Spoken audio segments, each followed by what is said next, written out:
And today we have the Arabs. The Arabs are not Egyptians.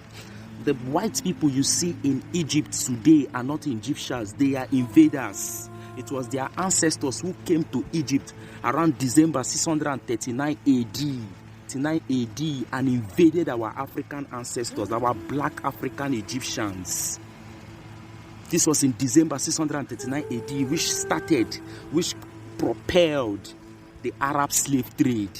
The Arab slave trade was so brutal that innocent African women were raped by Arab Muslims.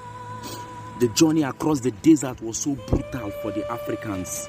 Do you know that African women were sold to Chinese emperors who later used them as their sexual slaves, sexual objects? A particular conspiracy theory argued that when the African woman is pregnant for a Chinese emperor, the woman is killed and her baby. And Egypt has always been black. That is why they named their land Kemet, which means the land of the blacks. What are we saying? They have taken, they have stolen, they have plagiarized, they have distorted a lot of our history. Europeans cannot deny it. They worship black gods and goddesses.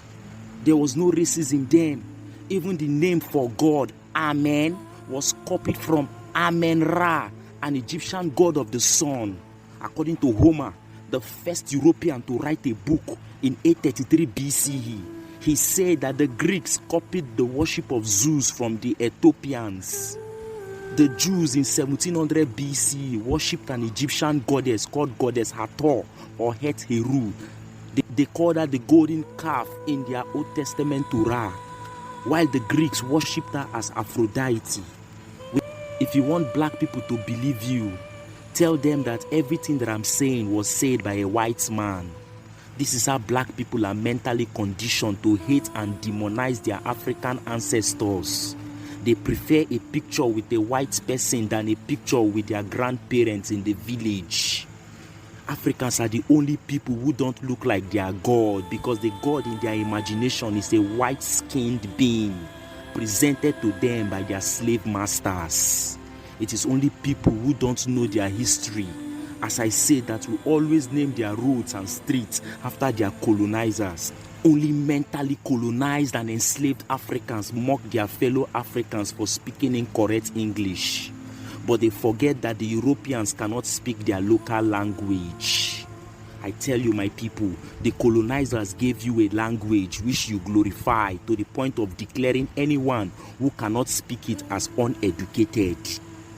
Did you know that in 1798, the French general Napoleon Bonaparte invaded Egypt? He saw the pyramids of Giza and was amazed, and also decided to sleep inside till the following morning. Did you know that after Napoleon came out in the morning, he was shivering with tears in his eyes, but strongly refused to answer any questions about what he saw in the night inside the pyramid of Giza? Historians argue that the French general never revealed to anyone what had rattled him, but it was believed that he saw something that marveled and mellowed him.